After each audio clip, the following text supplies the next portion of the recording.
Olá, gente!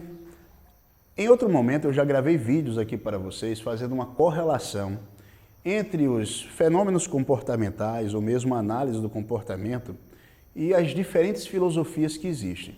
E eu expliquei como a análise do comportamento ela está ligada a uma determinada linha de pensamento ao longo da história. Uma linha de pensamento que se associa aos positivistas, que associa à linha aristotélica no passado, que se associa às pessoas que, na verdade, têm esse viés experimental da construção daquilo que nós somos. Em outras palavras, uma linha que ao longo do tempo sempre definiu claramente que nós precisamos desse processo interativo, que a nossa relação com o ambiente define o que nós somos. Hoje, eu vou pedir a atenção de vocês para que a gente se dedique a um estudo sobre os pós-socráticos.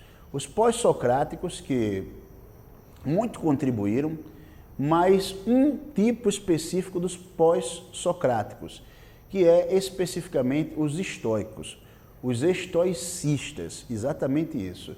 Existiram vários modelos de pensamento posteriores a Sócrates.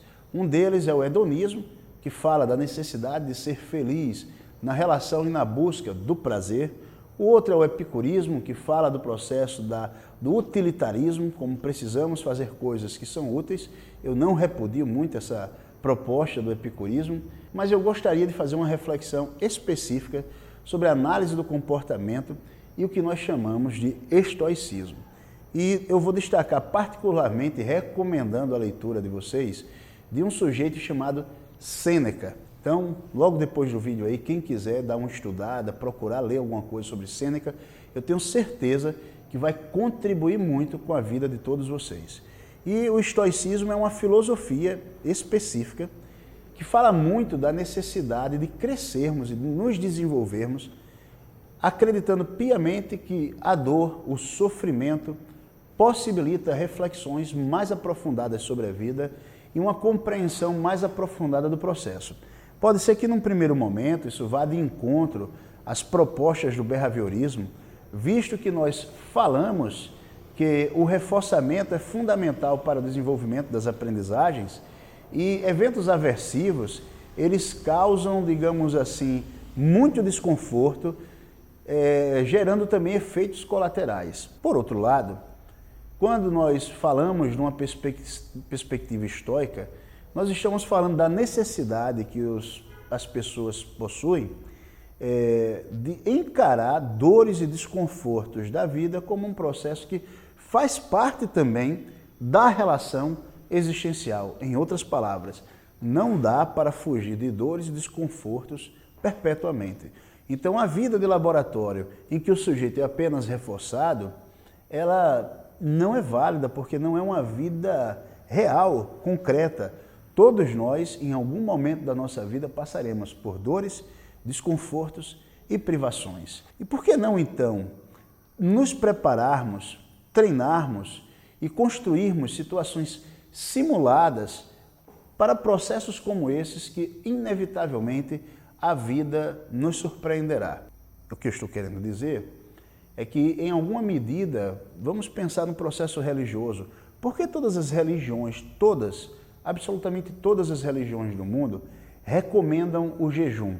E não o jejum apenas de alimento, o jejum de uma série de outras coisas, de estímulos desnecessários. Você, analista do comportamento, ou você que é interessado na análise do comportamento, já parou para pensar a quantidade de estímulos que tem no seu entorno e como esses estímulos, uso de celular, uso de videogames, uso de Netflix, internet banda larga, milhares de coisas que estão ao seu redor, no lugar de contribuir com o seu desenvolvimento, o seu crescimento, estabelecimento de foco e metas, isso tudo pode estar, na verdade, lhe dispersando e fazendo com que você seja pouco producente.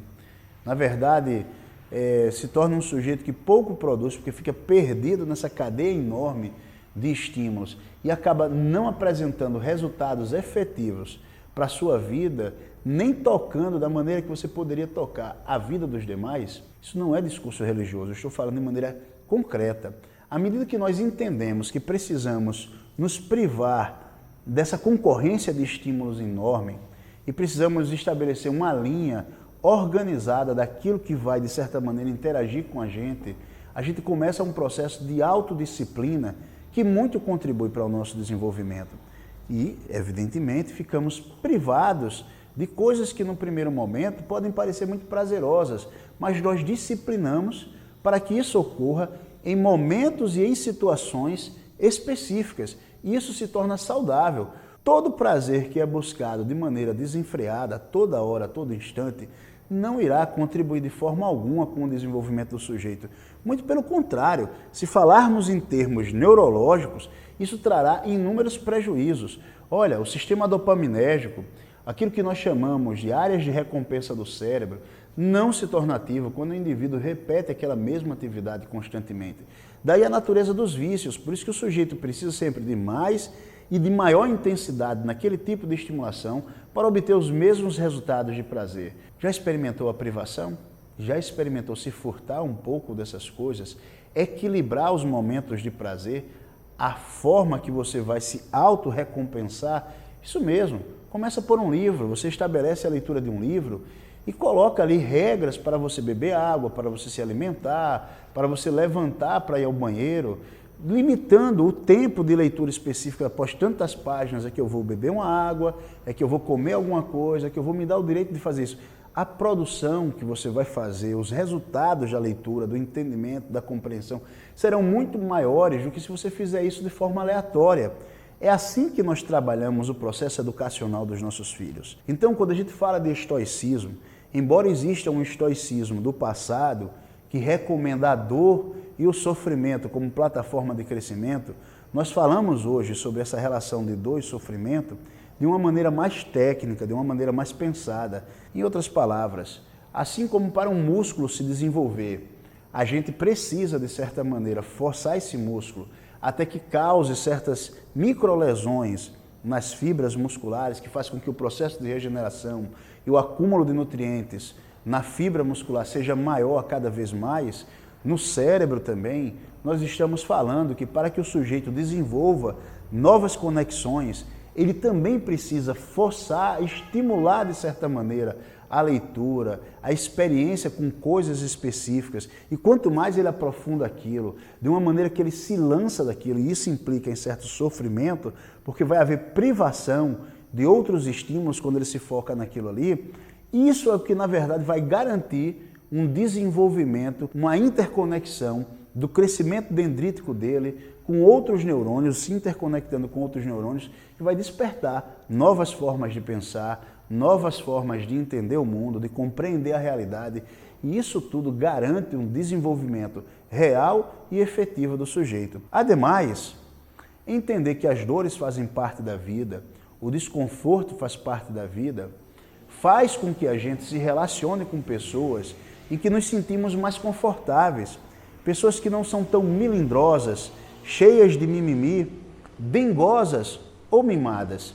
São pessoas que se tornam fortes, capazes de enfrentar as intempéries que a vida lança para todos nós e sempre entendendo a importância do sorriso e de se manter alegre para motivar outras pessoas para enfrentar as batalhas que nós enfrentamos. Eu espero ser compreendido e espero ter contribuído e espero também que vocês gostem muito do debate que fizemos hoje aqui. Um abraço.